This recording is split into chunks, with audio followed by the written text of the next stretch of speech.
Evening and welcome. My name is Michael Leroy, and it's my privilege to serve Calvin as its president.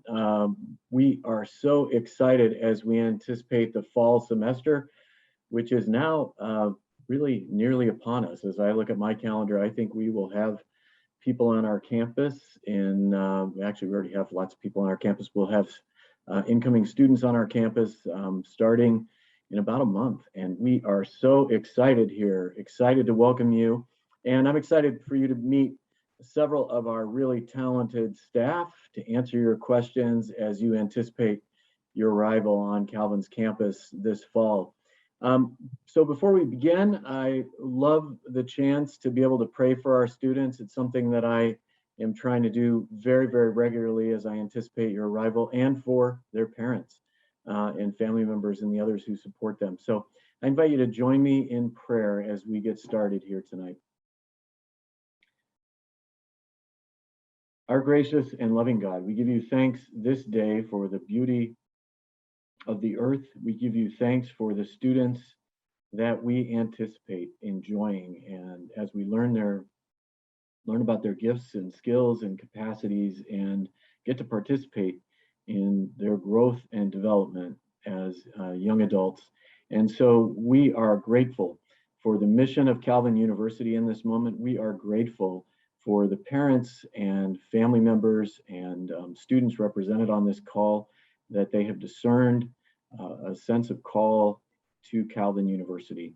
And we pray also that this would be a time of sharing information, that the staff presenting during this time would provide good insight and reassuring presence to all who are engaging and seeking to understand what the month ahead and looks like. We pray that as family members anticipate this summer before their students head off to college, we pray that you would grant them full hearts, allow them to enter into the joy of the relationships that they have with their student. We pray that you would help them to have a summer that is joy-filled and excited and with anticipation about the future that is before them. So we give you thanks for your love, your grace, your goodness, and these students who are a sign of all these things. In the name of the Father, Son, and Holy Spirit, we pray. Amen. Well, now it's my privilege to introduce David Weinbeek. He's one of our admissions counselors. Maybe you recognize him from one of our events this past spring.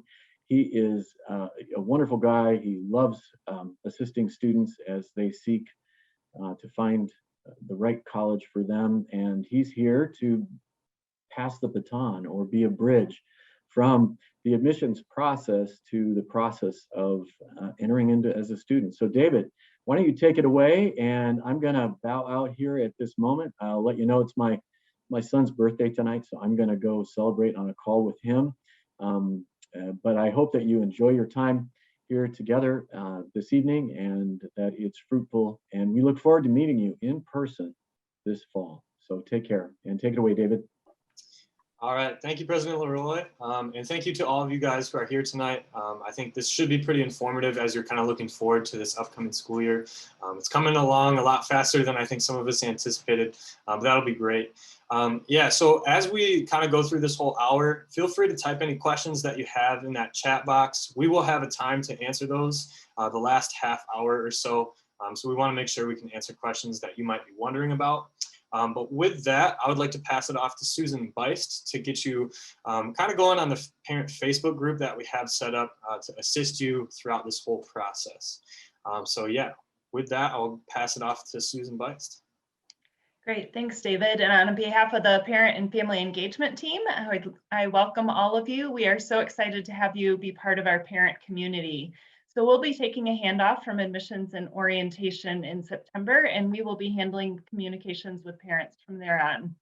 And there's a variety of ways we'll bring you into the Calvin community. But for tonight, we wanted to highlight 2 opportunities on Facebook.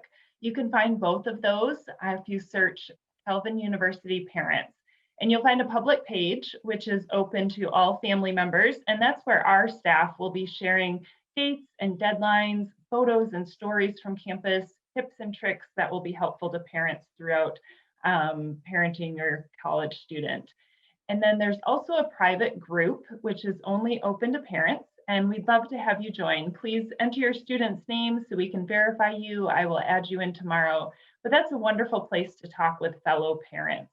You could ask things like, who should my student talk to about this question that they have? Or where can I order a birthday cake? Or how can I encourage my student when they've told me this? And it's wonderful to see parents from Alaska to Florida to Ghana to England who will jump in and say, hey, this has been my experience too, and here's the wisdom that I can share with you.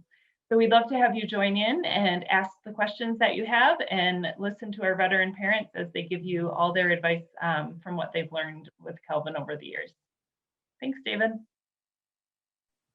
Yeah, thank you, Susan. And then the next portion is just going to be talking with John Witte from Student Life to just cover some move-in information. So yeah, John works with a lot of our students, just with the whole Student Life department. So yeah, feel free to take it away, John. Thanks, David. Again, my name is John Witte. I'm the Dean of Students at Calvin. And we're excited to be welcoming students in person. We did that last fall too, but this fall will hopefully be a much more normal experience and back to some of the things that are hallmarks of the Calvin student experience here. So I know a lot of people will have questions about move-in times. This is not the only place we'll communicate it. There will be actually a letter that gets sent out to residential students, I think as early as tomorrow, with their dorm assignment and some of this move-in information. It's all online under the Residence Life or Housing web pages. There will be links to that in the email that your students get tomorrow.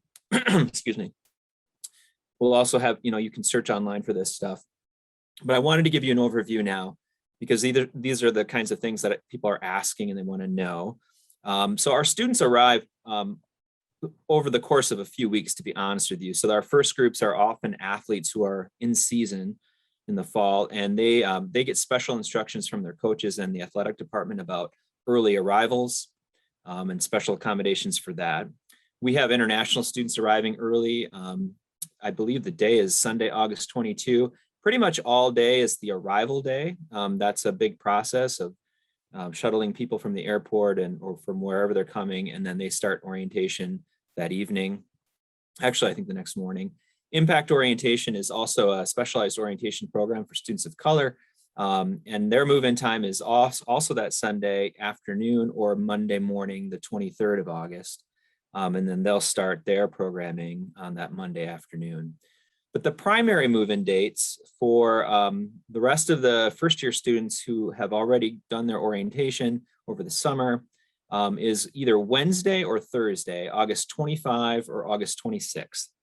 And the evening on the 25th is between 6 and 9 p.m. and the morning is between 8 and 11 a.m.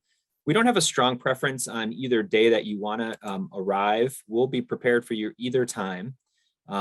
Returning student, your orientation then would start later in the day on that Thursday, the 26th, your fall orientation, which we call Quest.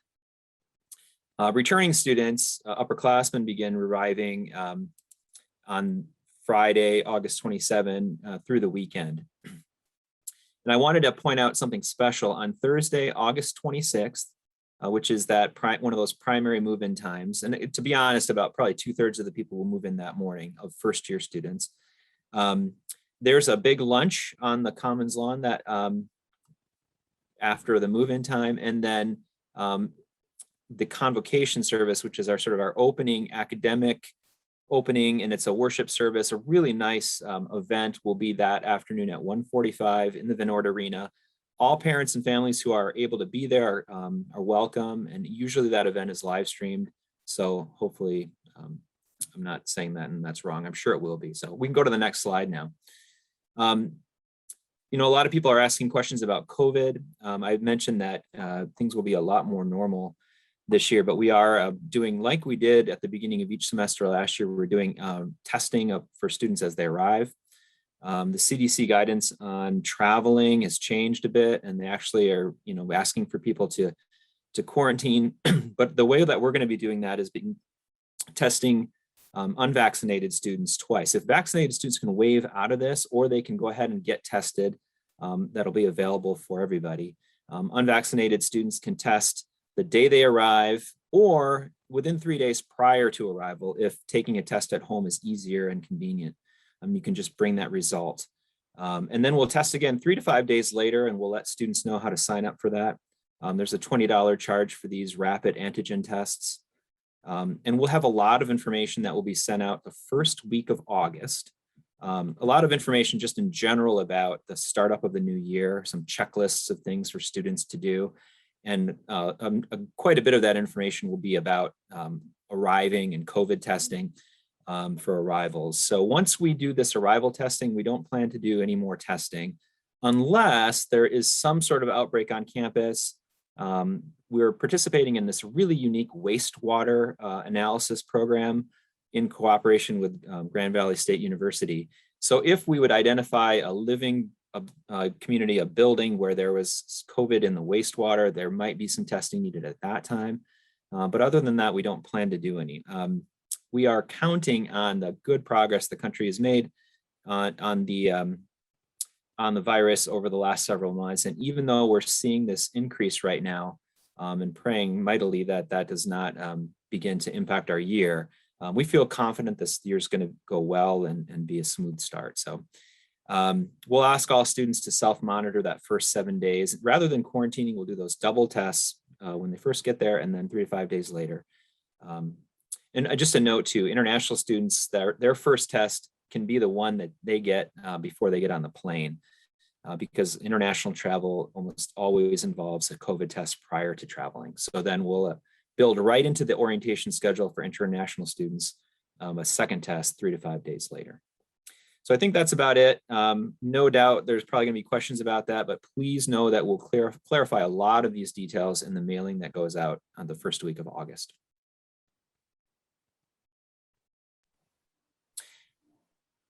All right, thank you, John. We're now going to pass it off to Melissa Rousseau, who is the Director of Admissions. She's just going to cover a few last steps to take for some students. Many students have covered most of these things already, but there's a few things to look forward to over the next month or so before moving in.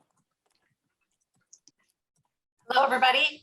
Thank you for joining us, whether it is evening where you're at or morning or afternoon.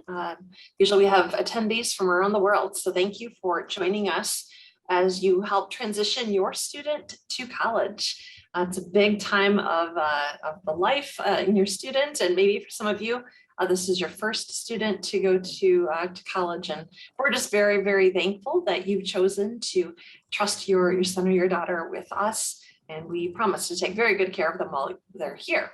My admissions team asked me to make a couple of quick announcements. And really what the slide says here is we continue to be here to support you. So if you have questions, the admissions team is a great place to start. And we're great at knowing who to contact and can point you in the right direction if you are needing assistance.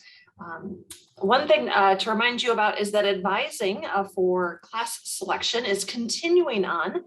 Some of you have already worked with the faculty, or your students have already worked with the faculty advisors. Some of those are still happening and will continue to happen through the early part of August here. So just have your student be really vigilant about checking their admissions status page or their admit student status page. That'll make sure that they have all of their documents completed like they were supposed to have. There's some academic documents that were needed to be completed. There's also a document there about help forms if they haven't yet completed and submitted those. Just make sure all of their X's are marked off, as well as starting to check their Calvin student email as well. A lot of announcements are going to the Calvin email, which is their new official school email. So make sure that the students getting in regular habits of checking that new Calvin email as they connect now to this community. But certainly stay in touch with our admissions team if you have questions along the way. And I just want to thank you again for choosing Calvin for this fall. Or if any of you still have lingering questions, you're welcome to reach out to me and my team, and we'd be happy to support you. Next up, David's going to introduce our parent panel, but I do want to remind you that we have a Q&A section. If you look at the bottom of your screen down there, there's one of the buttons that says Q&A. That is the perfect place to start dropping your questions, and we will get to as many of these as possible tonight, either answering them in person or in writing. And then we'll follow up with anybody that needs follow-up or if we don't get to your questions. So please drop them all there and we'll try to get to those. But David, floor back to you. All right, thank you, Melissa. Next up are a couple members from our parent council. We have Tracy Brooks and Kent Kuhlman to just kind of cover some parental advice for a few things to just kind of look forward to and expect as you are getting ready to become college parents. So with that, I'll pass it off to Tracy and Kent.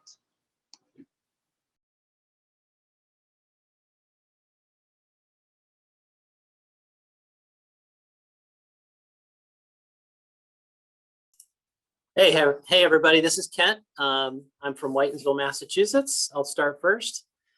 Quick story, kind of a bio of myself. We ended up being a Calvin family. I graduated Calvin in '91, my wife in the same year. I came from Linden, Washington, and I met her at Calvin. She was from Sheboygan, Wisconsin.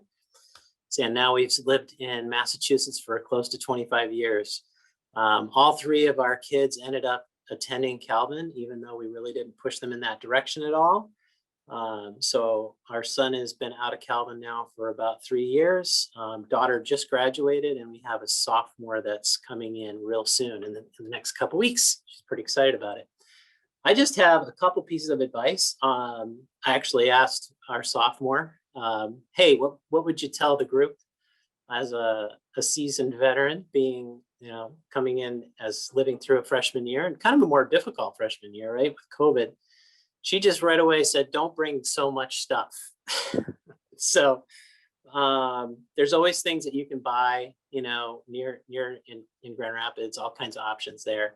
So if you're traveling from a distance, it's really not anything that you need to worry about is bring a whole lot of stuff. So the dorms have plenty of space, but not a lot. So limit that. And as a parent that's gone through, the drop off 3 times now, there's probably different kinds of situations going on right now. Some of you parents are looking at your kid and they are just ready to go. They're halfway out of the house. They're really independent.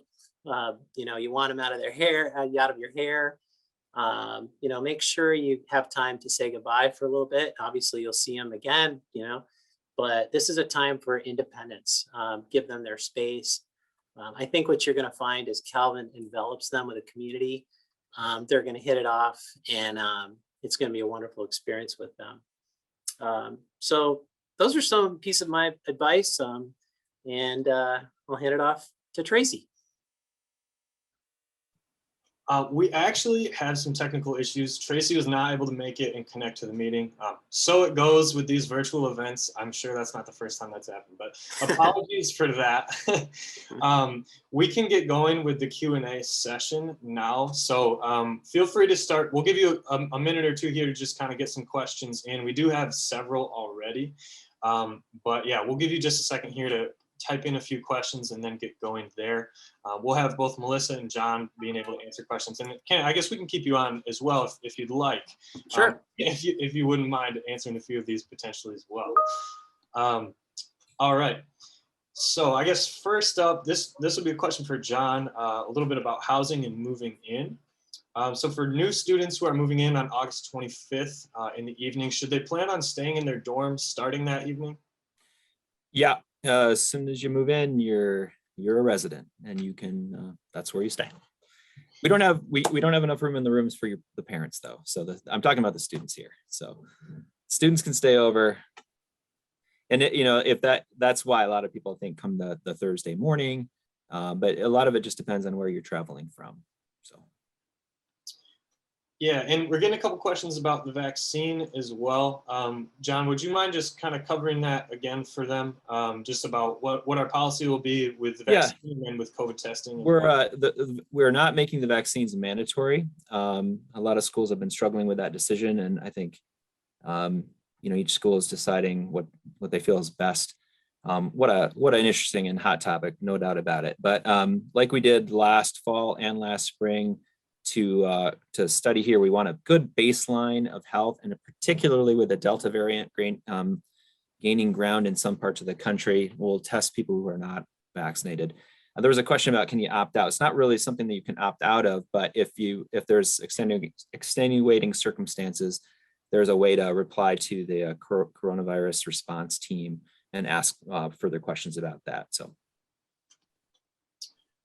All right.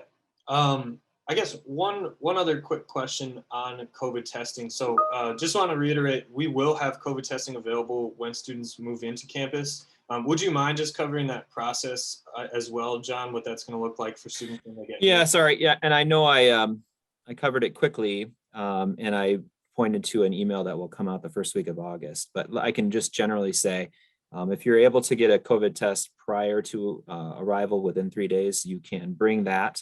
Otherwise, we will have on-site testing, super easy, 15-minute rapid antigen test, help administered by a company that does this and helped us all year last year, called Helix Diagnostics, and they're great partners for us. So it'll be really close, like central on campus, a location to walk over, do that. There will be a way to reserve your time with an Eventbrite link that we will send out with that mailing in early August. So it'll be super easy to pick a time around when you're arriving, and you don't have to worry about if you're early or late. It's okay. It's just for us to kind of manage the flow, but it'll be available right on campus. All right, great. Kent, this question is for you. Do you have any kind of insight on how your, I believe you said it was your son, was able to meet other students, whether that be his roommate or other students around campus? Could you speak into that a little bit about what that looked like for your kids? I can also speak into this a bit as well. I was a Calvin student and I lived in the dorms a few years ago now. So I'll follow up afterwards, but Kent, yeah, do you have any insight on how students are able to get connected with others? Oh, yeah. I mean, Calvin is a community that's pretty much instant. They'll be surrounded by all kinds of people. So, you know, it was different for each one of our kids. One of them was an athlete, so he came early and he really was connecting with his team already during the summer while they trained. Another daughter of mine actually participated in one of the wilderness orientations, so got to know her roommate early. But one of our last daughter, you know, met her roommate really pretty much there, and they hit it off. So, you know, Calvin does a great job of matching people according to their interests and their study habits and things like that. So I think I could just want everybody to relax about the issue. There's so many people that they're going to be surrounded by and enveloped by. And everybody's encouraged to get to know each other, and as they, you know, go to class and have different social events together. Yeah, I think Kent covered a lot of it there. That was great. I can tell you just from my experience as a student here, moving into the dorms was like an awesome experience. It was a lot of fun just kind of setting up my room, getting to know other people on my floor, all that stuff. People will get very creative with their dorm setups, and that's always good to see. And then, yeah, as far as just meeting people, so we have scheduled programming during that whole welcome week after students move in. They have a group of students to be with their orientation group. So this is something that it's kind of scheduled programming for those first few days, and then it turns into a class that meets once a week for half the semester. That class covers kind of like intro to Calvin, and also just like how to find resources, and asks kind of some good questions about how do you get started with your college experience and what to expect over the course of 4 years. David, I hate to interrupt you. Oh, go for it. Sorry. Yeah, with the new core curriculum that was approved, actually, this group of first-year students are not going to be doing what you just described. Okay, that's my mistake. That was my college experience. Yeah, no, that was a wonderful class called the First Year Seminar, and I'm just going to put a positive plug in here for a class that replaces it called Calvin 101, and it is a semester-long course now, and it's 3 credits rather than 1. Taught by, you know, our full-time faculty, and it'll cover a lot of the stuff that you talked about in terms of making a good transition. That's also sort of orientation program things will carry on into that, but it's also the course that replaces the interim course called Developing a Christian Mind. So this is a really core introductory class to the Calvin experience for all first-year students. They'll all be going through that together in that fall semester. All right, so even better, 3 credits instead of 1. That's awesome. Yeah, so there is just a lot of ways to help facilitate community building. Even like if students are unhappy about a living situation, our residence life staff is really, really good at working with them to find a solution. I even moved dorms after a little while just because I was able to meet a lot of people in a different dorm. And that was a really good thing to be able to have that option. So that was great. Oh, here's a question about the weather. So if you're unfamiliar with Michigan weather, summer is roughly like 80-ish degrees, 85. End of August should be pretty pleasant weather.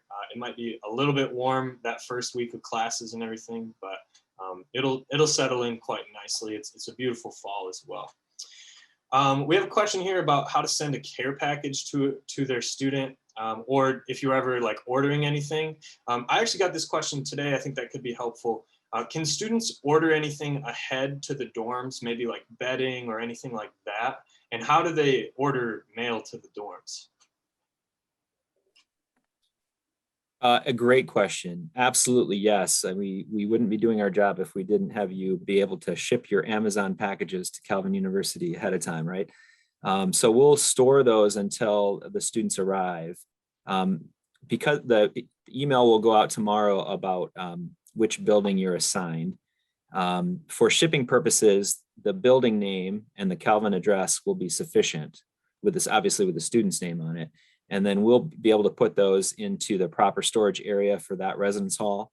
And then when students start arriving, then they can either go to pick it up or we'll deliver it to those buildings. So yes, you can ship things ahead of time if you need to. And the address is, actually the email that students will get tomorrow has a link to information on mailing addresses. Ironically, it's one of the bullet points on there. How do I address packages to myself, or how do people send me things? So the name of the residence hall, typically the room number as well, if you know it, and then the Calvin address. All right. This question is for Kent, just kind of regarding other things to prepare for when moving into the dorms. What kinds of things were your sons and daughters able to bring to the dorms, maybe as far as like mini fridges and things like that? Yeah, so obviously enough clothing for the early season, the fall, and then of course anticipate some of the colder days of winter. You're going to want to grab those.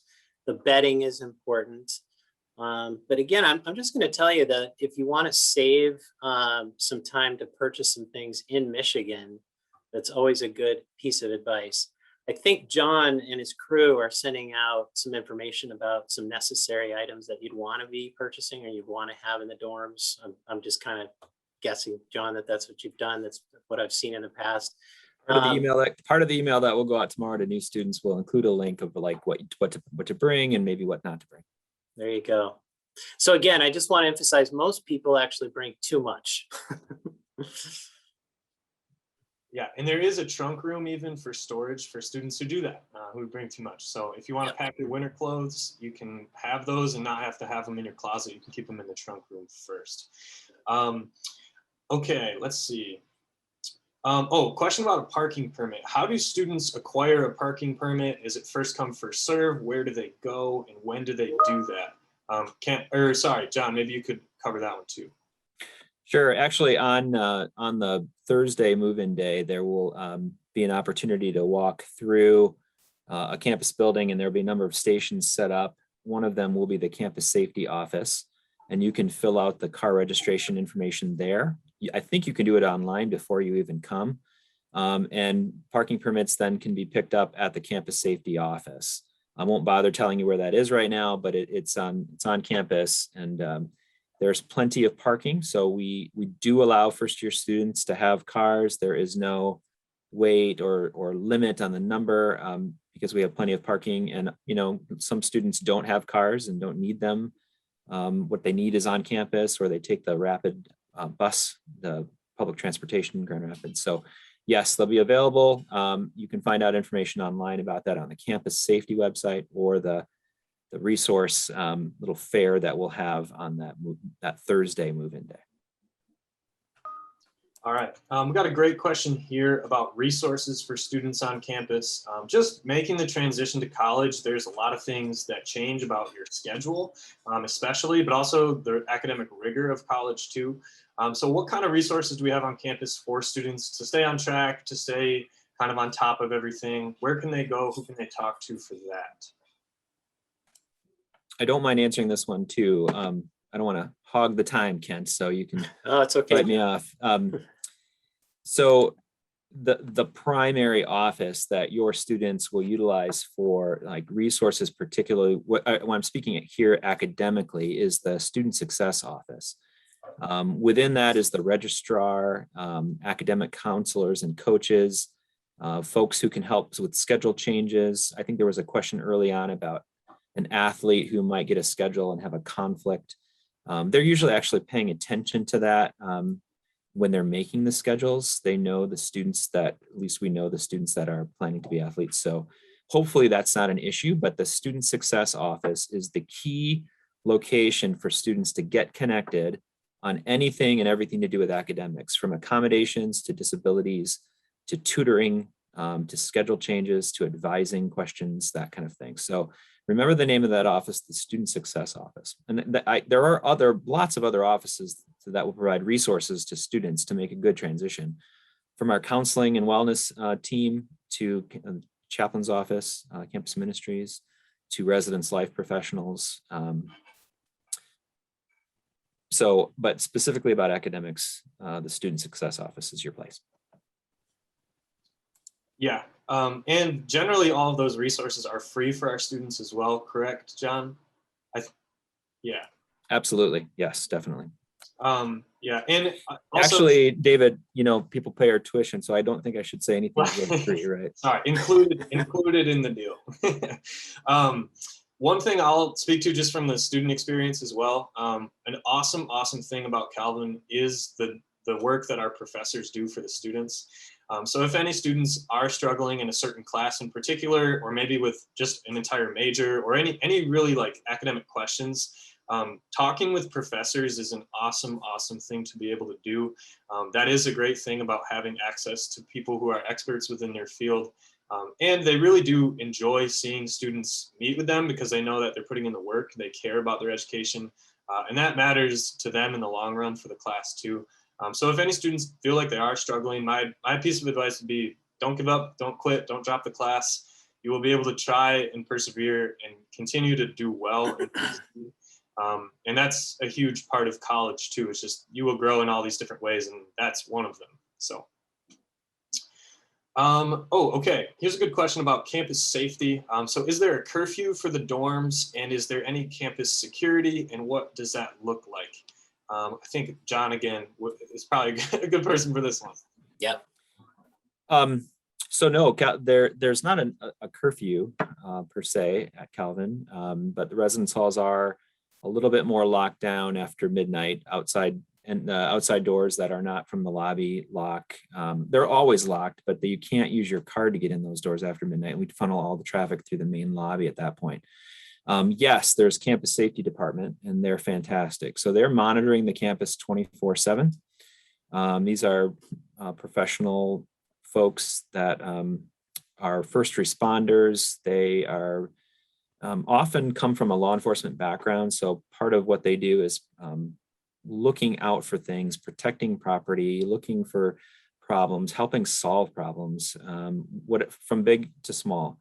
So great staff, and they're always around and present. There's actually a fantastic app called,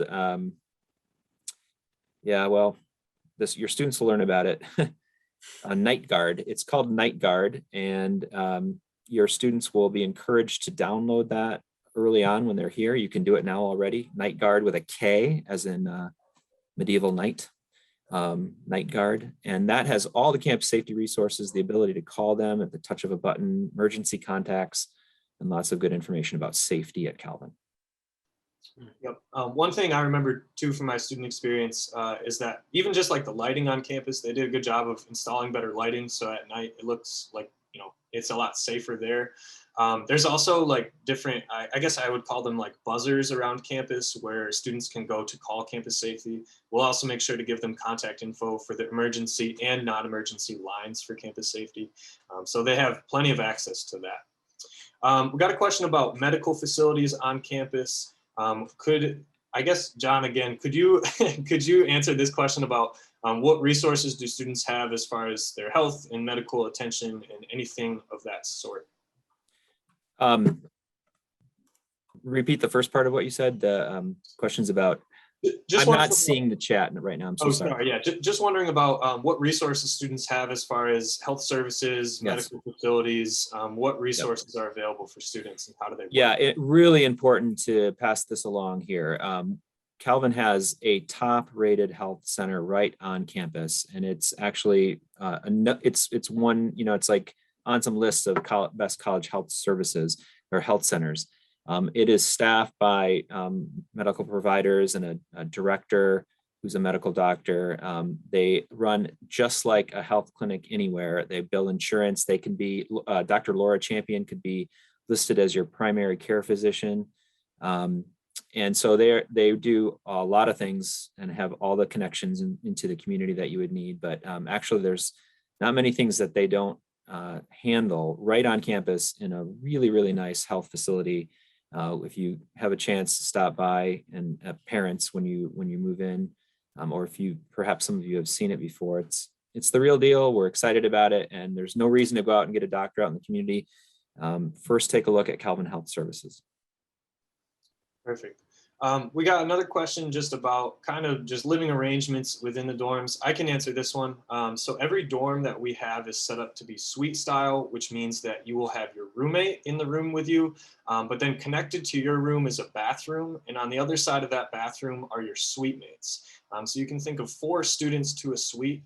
Those suite mates are going to be sophomores. So for incoming freshmen, they will always have somebody who at least has been around the block and has been at Calvin for a bit to go to as a resource. Sometimes this is just like, hey, where's this class? Where's North Hall? I've never been there. Or it may be just asking about dining recommendations or things like that. Something else to note that's really nice about the dorms is that there is free laundry services for students as well. There's no quarters, there's nothing like that. You just go down into the basement and you run your washer and put your clothes in. So if you don't know how to do laundry by now, you definitely will learn how to do that in college. All right, let's see, a couple other questions here. Oh, this is an awesome question. What common means of transportation are there within the Calvin community? So whether that's getting around on campus, but also I think getting around Grand Rapids is a really important part of that too. So yeah, John, maybe you could answer that a bit. And I think I probably have a few things to add too afterwards.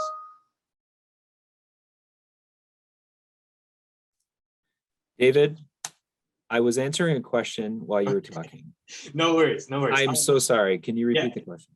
Just wondering about transportation options for students. I think it's important to know, if you haven't been on campus yet, to know like how navigable is the campus itself. Then also like what resources are there for getting around Grand Rapids or to other areas?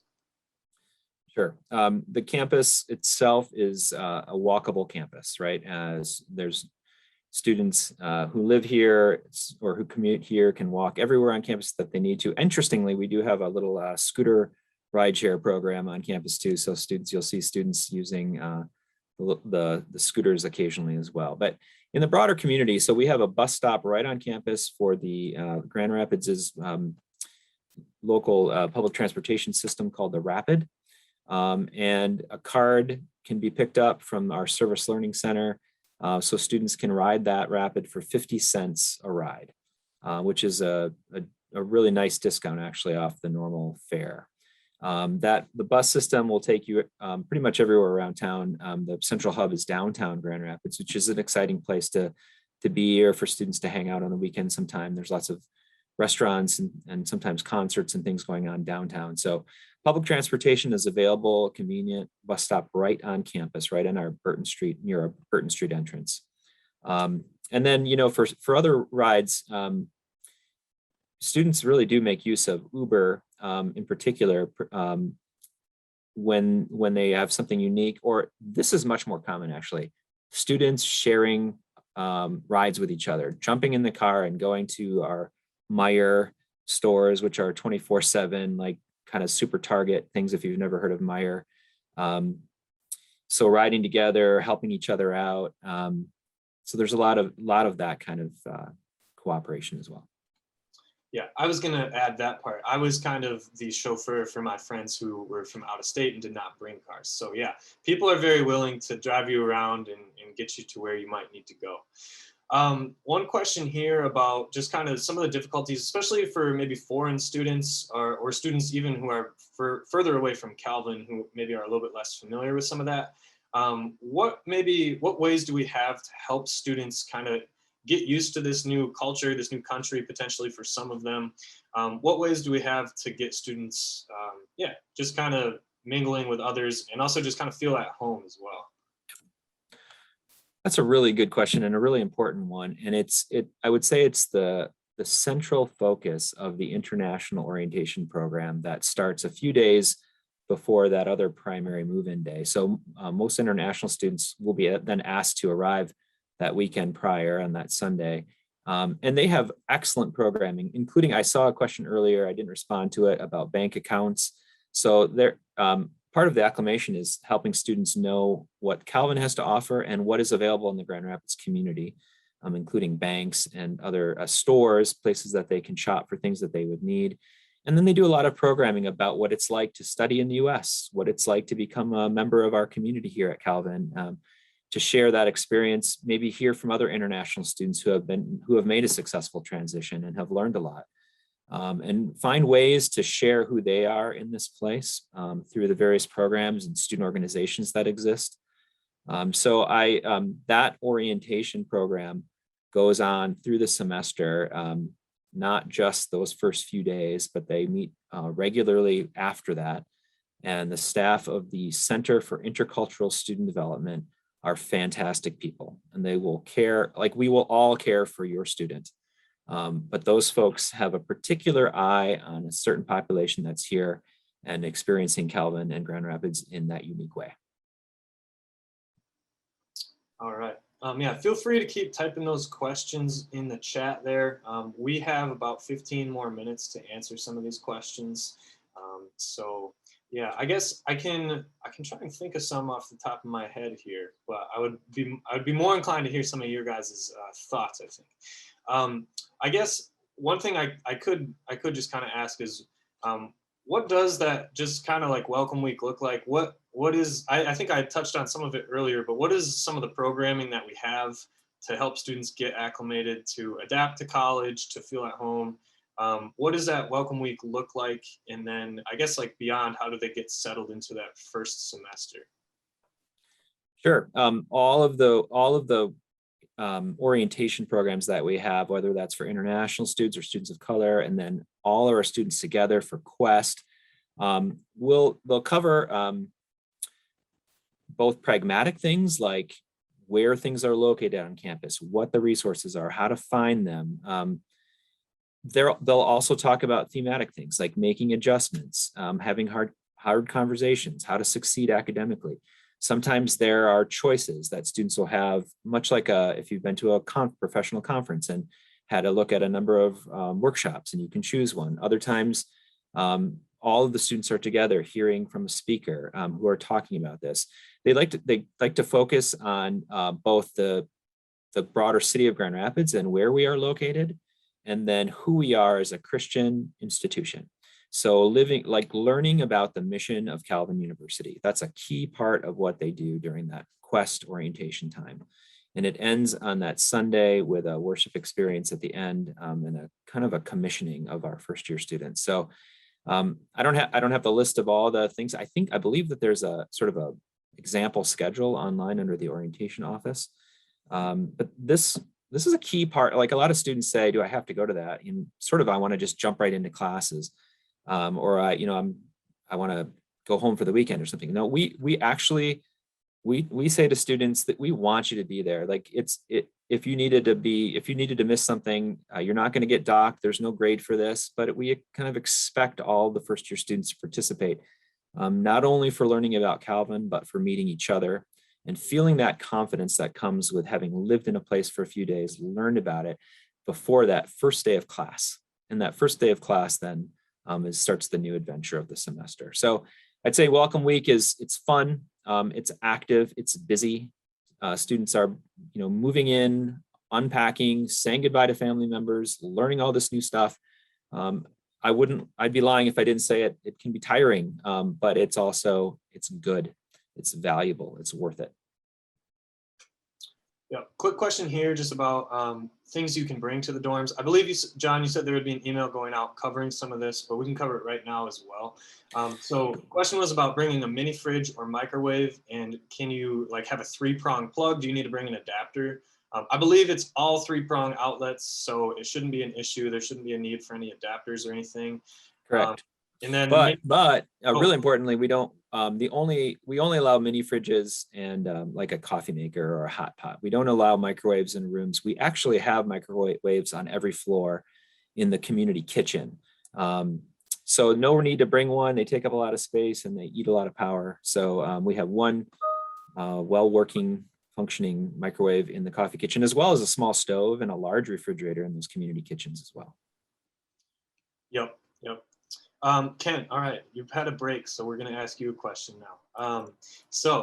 Question is, do you have any insight on just campus jobs? Did any of your students work on campus, or even if they didn't work on campus, did they have any internships or job experiences around Grand Rapids during their time here at Calvin? Well, I might strike out on this one because my kids didn't actually work on campus, but there are all kinds of opportunities. There's actually, I believe, a job center, and John can enlighten exactly what the title is. But if kids are counting on subsidizing, the cost of their education with a job or earning some spending money, there's all kinds of opportunities. Calvin does a great job of making certain jobs available to students instead of hiring out to the community. I know that one job that I took as a student, and they still have, is manning the desk in the residence halls for a certain amount of hours. There's a lot of different opportunities.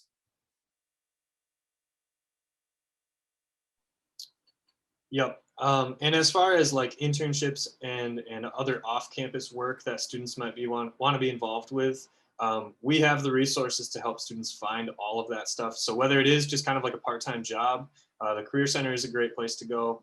But also for internships too, asking a professor, what do I need to get out of an internship? Where are places that Calvin students have gone? Those questions are great for professors. And then the Career Center is kind of the place to go to actually make those connections and kind of go from there and find these internships. We do help you along with quite a bit of that. But different majors have somewhat different requirements. Question about the dorms and the internet in them. What kind of internet options are there in the dorms? Is there an Ethernet cord? This is actually a very good question, I think, for some students too. I just typed it in there. Oh. And this is so funny. This is hard for me to keep my attention in the right places, right? But there is one Ethernet jack per residence hall room. And then really excellent Wi-Fi coverage. Just finished upgrading the whole thing this past spring. So you'll be coming into a community with strong Wi-Fi coverage. I don't know the speed, but I assume it's good. And there are two networks. There's the calvin.edu, or the what do they call it? The network that actually you'll use for most of your academic work and email and things like that. And then there's a separate ResNet network that you can use for your watch or your game system, things like that. All right. So that's about all I know about it. So I'll stop talking. Okay. And from a parent perspective, I talk to my kids a lot on the internet, and there really wasn't ever a problem that I can remember. So that's a good thing.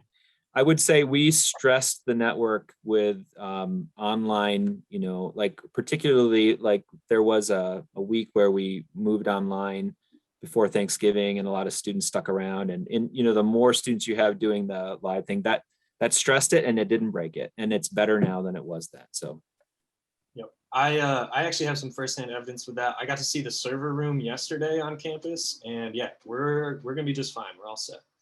Um, so this question, just general extracurricular activities for students on campus.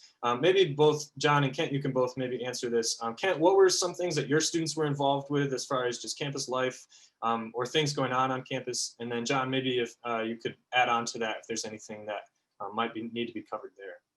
Well, John's going to be the champion of this question, but I can talk about my kids' experience as well as some of my own years ago. And Calvin's kept the tradition up of making opportunities available to kids for intramurals and different kinds of groups. Some people, I believe, are hired, and part of their job is to arrange and make available activities for kids. So on Friday nights and Saturdays, there's all kinds of different opportunities to participate in either athletic events, and they don't have to be on an athletic team. And there's certainly a lot of athletic, contests and matches going on campus on the weekends that you can attend, which is a lot of fun. So there's just all kinds of opportunities that are arranged and available. Not much to add there, except that you're exactly right. Whether it's one of our 50 student organizations that exist, or sometimes organizations coming out of majors, like students who are education majors, there's a student org for them that comes out of the education department that gets together and does things. To intramurals, a very strong intramural program. If you visited the campus and you've seen our schoolhouse fieldhouse complex, there's a lot of space there. And we make use of it.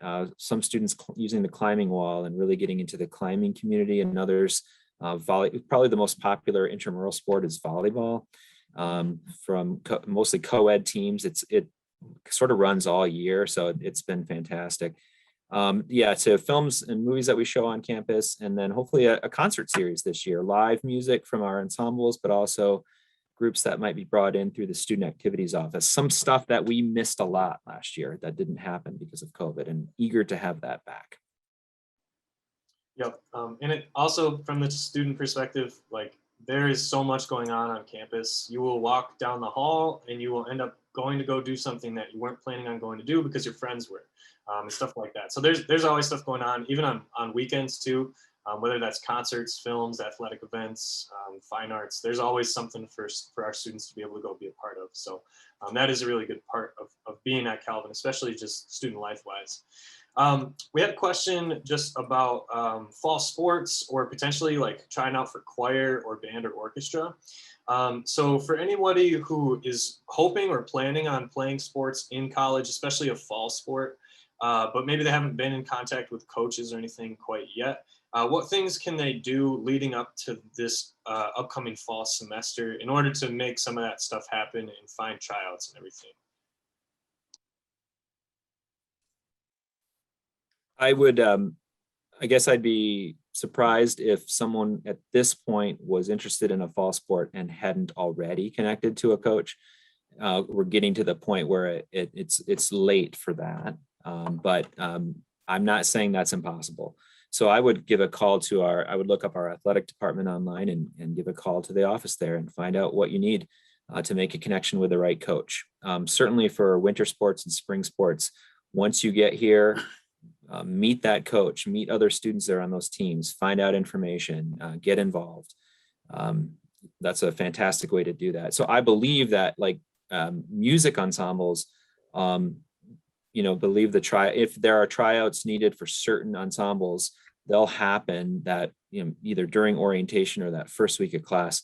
And they'll even help you rearrange your schedule if you need to get in that class. But the sooner you could talk to an advisor or to the student success office, give a call to the registrar's office, ask a question: how do I sign up for this choir? We would love to have you participating in a fine art here, particularly band, orchestra, choirs. These are wonderful opportunities, great ways to meet other students, to connect with the community, and to actually to offer praise to God in something that you do with your talents. That's probably different than what you're doing in the classroom all the time. One of my richest experiences in college as a student myself was participating in choir. I can second that. All right, and actually, maybe I should address that. So I'm the athletics liaison for the admissions department.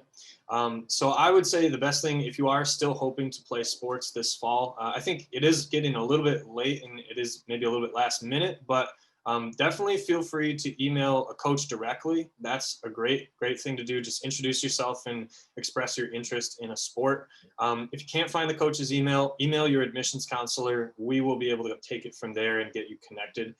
That's the case for basically anybody around campus. If you're looking for somebody to talk to about something in particular, let us know and we can help you out with anything like that. All right, so we've got a couple minutes here. I think unless there's any questions that come in over the next minute or so, that will be pretty much the conclusion of this parent event. We'll give you a minute or two here just in case, but otherwise we are happy to answer questions later on. It can be tomorrow, that's okay. We will answer emails and calls and things like that. But yeah, I do want to say thank you to John, to Kent, to Melissa, to Susan Buist for all the participation that we've had tonight, putting this all together. I guess one thing to close on as well is just to make sure that students check their Calvin email specifically. So we have set you up with a Calvin specific email. It will be a username followed by @students.calvin.edu. So this is something that you will definitely want to check. This is where your professors will get in contact with you. It's where you get student news. But yeah, now that you're enrolled at Calvin, you are basically a student and can use that email. So if you haven't activated that account yet, you can do that through your status page. So that would be one final step for anyone who has not done that quite yet. If we didn't address any questions, if there is any that we missed, again, feel free to follow up with us via email. We're happy to do anything that we can to get you the information that you need. But yeah, other than that, thank you guys all for participating, and we are looking forward to this semester. It is going to be a good time, and it's going to be back to normal, I think, in a lot of ways that are really, really exciting. So thank you to everyone, and we will see you on